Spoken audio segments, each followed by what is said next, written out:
My name's David Hornsby. I'm Managing Director of Mike Stoane Lighting. We're a lighting manufacturing company based outside Edinburgh in a place called Loanhead.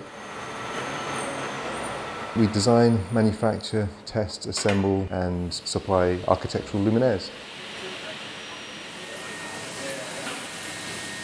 We work primarily with turned and milled aluminium, though we also do a lot of work with acrylics, glass, plastics of all kinds. Our core customer would be lighting designers, architects, engineers, interior designers, and also the general public or private clients to a certain extent.